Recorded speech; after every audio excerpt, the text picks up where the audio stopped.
शांति।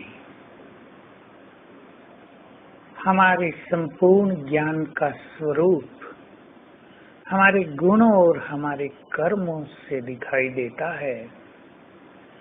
यदि किसी ने संपूर्ण ज्ञान भी लिया हो और वे सेवाओं के फील्ड में भी बहुत अग्रणी हो, परंतु उनका जीवन, उनके कर्म, उनके स्वभाव संस्कार श्रेष्ठ न बने हों, तो कोई भी मनुष्य उन्हें ज्ञानी नहीं मानेगा।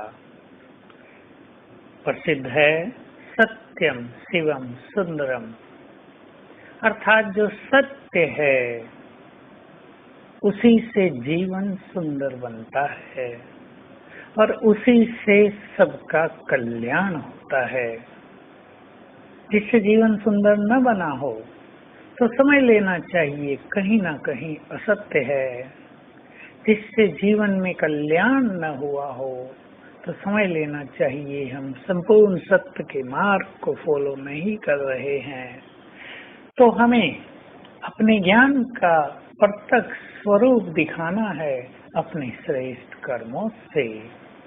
कर्म मनुष्य अपने संस्कारों के और विचारों के और बुद्धि के आधार से करता है। किसने बुद्धि में कैसा विवेक भरा है, विजडम भरी है, कैसे उसके संस्कार बने हैं, इन चीजों के आधार से मनुष्य के कर्म होते हैं। हम अपने को चेक करेंगे, हम पुण्य आत्मा बन गए हैं।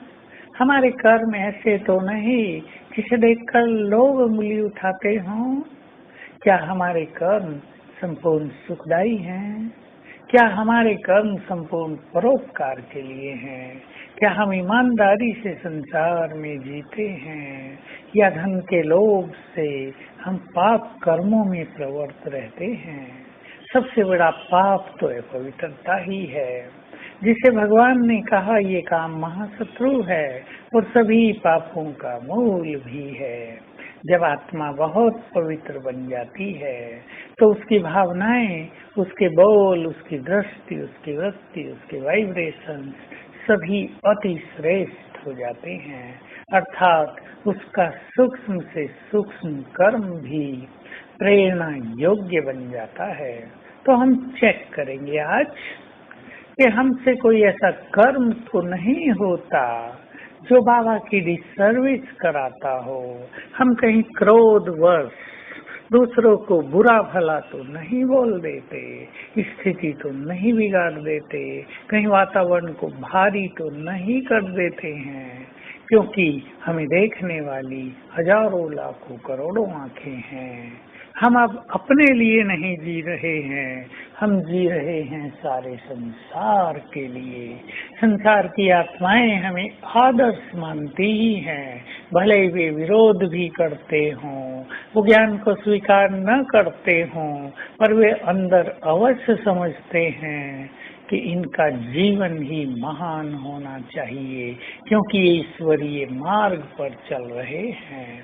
तो हम लोगों की भी भावनाओं को सार्थक सिद्ध करें।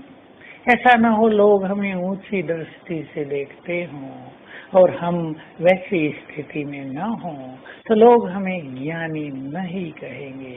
तो आइए हम अपनी एक्टिविटी, हमारी बोलचाल और अपने व्यवहार को ऐसा सुमधुर बनाएं, ऐसा सुखदायी और कल्याणकारी और निर्मल करें, ताकि हमारे कर्मों की छाप दूसरों पर पड़ती रहे। हमारे चित्त में किसी के लिए ईर्ष्या, द्वेष और अशुभ भावना भी न हो। सब आगे बढ़ रहे हों, हम अप्रिशिएट करें।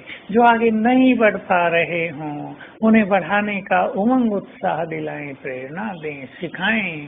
तो ये हमारी महानताएं होंगी जो दूसरों पर अमिट छाप छोड़ेंगी। हमारे कर्म ही दर्पण है हर चीज का।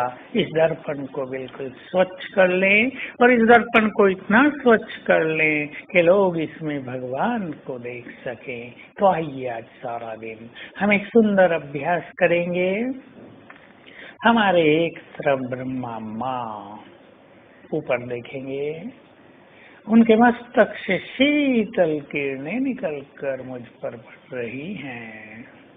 दूसरी तरफ ज्ञान सूर्य बाप, जिनसे शक्तियों की किरणें निकलकर मुझ पर पड़ रही हैं, और 5 बार, एक बार में 5 बार ये अभ्यास करेंगे तो अनुभव अति सुंदर होंगे। और ऐसे अभ्यास दिन में 5-7 बार अवश्य हों।